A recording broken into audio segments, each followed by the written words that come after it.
Right, pause everything. Seriously. Whatever tab you had opened before this one, close it.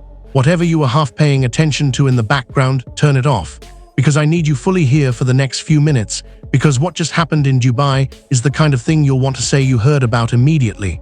The Dubai Duty-Free Tennis Championships just produced one of the most significant results in women's tennis this year. And I don't say that loosely. I'm not here to sell you drama that isn't real. The drama tonight, it is absolutely real.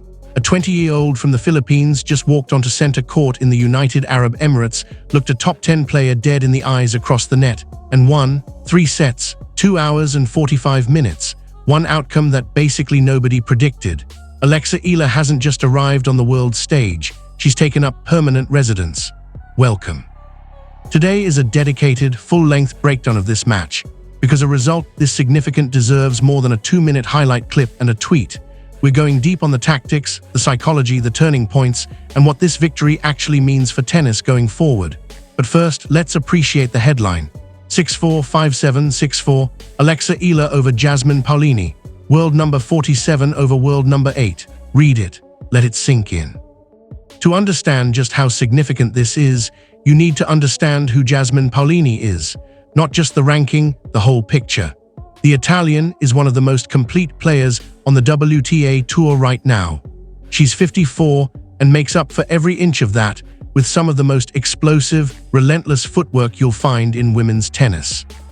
Her buggy whip forehand generates heavy top spin that physically wears opponents down over the course of a match. She doesn't just beat you, she grinds you into the court until you make the error. She's a Roland Garros finalist, a Wimbledon finalist, an Olympic doubles gold medalist. She is what established excellence actually looks like at the elite level. Players ranked outside the top 30 don't walk away with wins against her, not without a war. On the other side of that net stood Alexandra Eala, the Rafa Nadal Academy product, the junior Grand Slam champion, the left-hander who has been turning heads in flashes for the past 18 months, but had yet to put together a sustained statement on this stage. The build-up wasn't exactly in her favor. Her first-round win came via retirement. Her opponent, Hailey Baptiste, pulled out with an injury before the match could fully develop. That left real questions in the air. Was Alexa match sharp? Did she have enough rhythm built up to handle someone of Paolini's caliber? Paolini had a bye, meaning she was rested, fresh, and fully dialed in. The betting market said Italy in straight sets. Most analysts agreed. Get Ella out of there in 2 and move on. What followed over the next 2 hours and 45 minutes made every single one of those predictions look absurd. Let's strip it back and actually talk about how this happened tactically, because the win wasn't accidental. There was real intelligence behind it. Jasmine Paolini's entire game is built around movement and control. She pushes you behind the baseline, generates steep angles with that heavy forehand, and forces you to generate pace from defensive positions where errors become inevitable. Her standard playbook is to direct the ball to your backhand, open up the court, and then redirect into the space she's created. Rinse and repeat until you break. Against a player like that, conventional wisdom says you ride it out. Go deep, be patient, wait for her to slip. Alexa completely abandoned that approach. Early in the first set, she made a decision that changed the entire match. She started taking the ball early, stepped inside the baseline instead of retreating behind it. She was robbing Paolini of time, and time is the currency Paolini's game runs on. The backhand was the key. Normally a target zone for opponents trying to set up their own forehand, Alexa's two-hander today was something else entirely. Flat, deep, unreadable. Every time Paolini tried to funnel traffic that direction and set her feet, the return was already past her. The first break came at 3-3.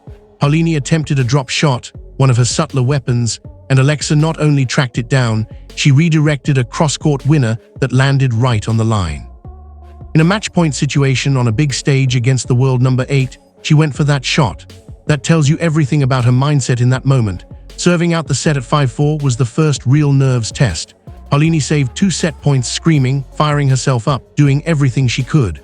On the third, Alexa sent a wide slider out of the ad court, left-hander's serve, perfectly placed, and Paolini sent the return into the stands.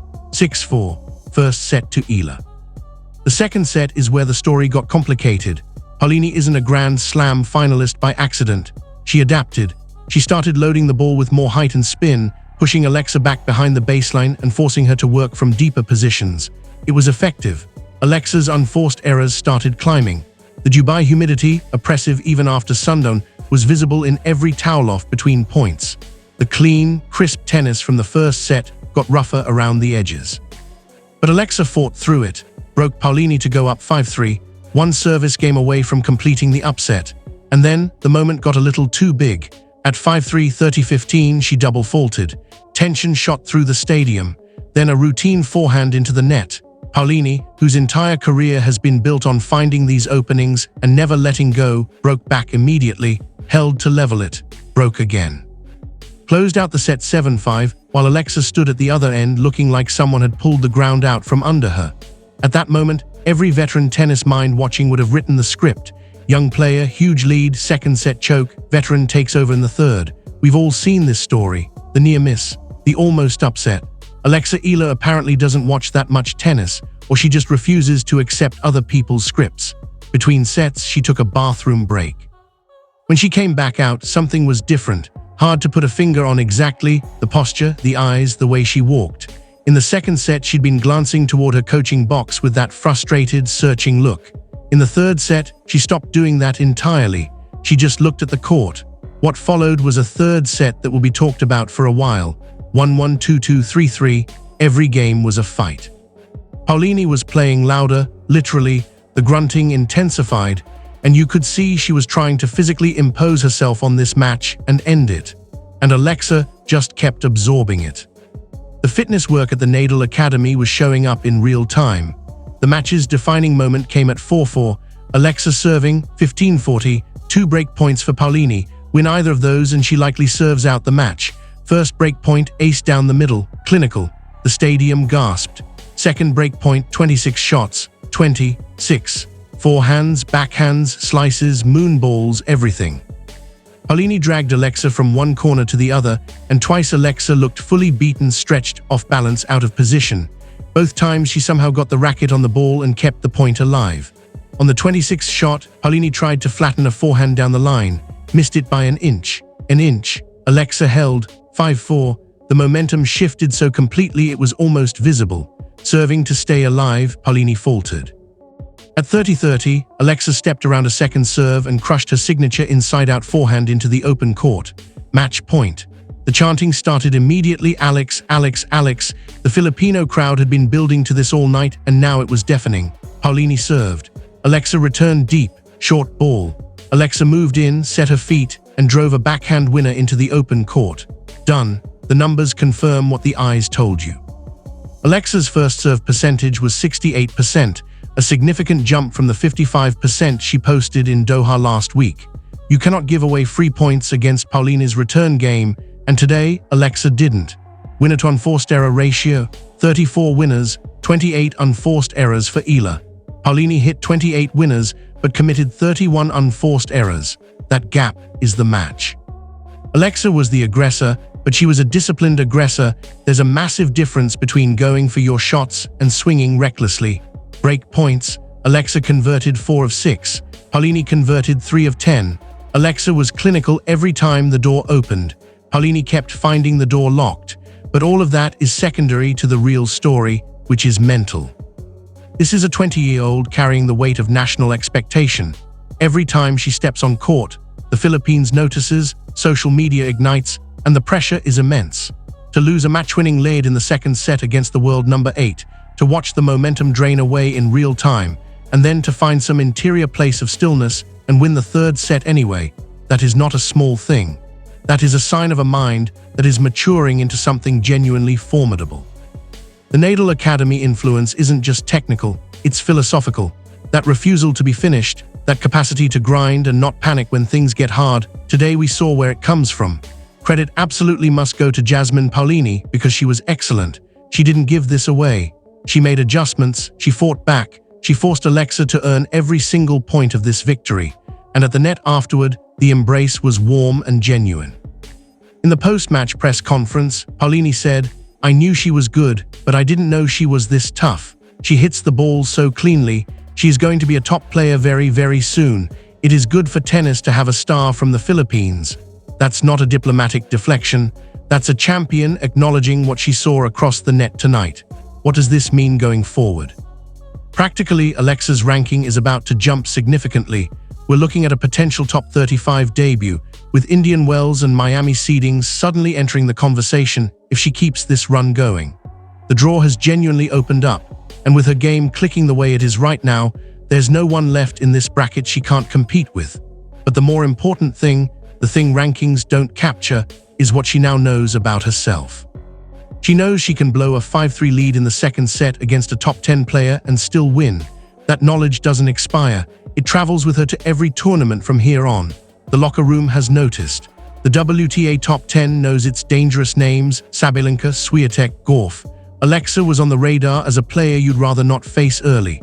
After tonight, that calculation changes. She's not a floater anymore. She's a giant killer. And those two things require completely different levels of respect. The clip from that 26-shot rally at 4-4 in the third set already has 2 million views. 2 million in an hour. Because that point says something that statistics can't fully express. It shows a young woman refusing to be put away by one of the sport's best, scrambling and fighting and refusing to miss until the point turned. That's the kind of tennis people share because it means something. The atmosphere in Dubai was a huge part of the story too. The Filipino expat community packed into that stadium created something that felt more like a Davis Cup tie than a round of 32 on a weeknight. Paolini even acknowledged it afterward. She said the atmosphere was crazy but amazing. That energy belongs on the WTA tour. It makes the sport better. For Filipino fans watching this, sit with it for a moment. You've had the doubles legends. You've had regional champions, but a singles player capable of beating the world number 8 in a WTA 1000 draw, that is genuinely rare. That is the kind of breakthrough that younger players look up at and say, that could be me someday. When Alexa closed her eyes and smiled after that final backhand landed, she didn't collapse, she didn't scream, she just smiled. And then she looked up at her box, her parents, her team, and the look on her face said everything words couldn't. That quiet shared moment of "we did it" is what sport is fundamentally about. Now, one honest note of caution before we get too carried away. The tournament continues. The danger of a huge emotional win is the hangover that follows it. The next opponent won't care that she just beat Paolini. They'll show up and see a tired 20-year-old with heavy legs, and they'll come after that. Recovery tonight is not optional. Ice, food, sleep, reset. The real measure of a champion isn't just scaling the mountain, it's not stopping to camp at the top when there's more mountain left. Can she win the whole thing in Dubai? Honestly, genuinely, why not? The draw is open, the confidence is real, the game is working. If she brings the same combination of tactical aggression and mental composure that she showed tonight, she can beat anyone left in this bracket. We'll be here for every round. If this deep dive gave you something, if you felt even a portion of what that crowd felt tonight, subscribe and stay with us. We don't just report scores here, we follow stories. And this particular story, Alexandra Eala's story, is absolutely just getting to the part where it gets genuinely great. Jasmine Paolini, a class act and a champion, even in defeat. Alexandra Eala, you just changed your career tonight. The world was watching. From the courts of Dubai to every screen lit up in Manila and across the Filipino diaspora, tennis is alive and extraordinary. The world is, without question, wonderful. Go find a racket. Dream something huge. Round of 16 coverage is coming. Good night.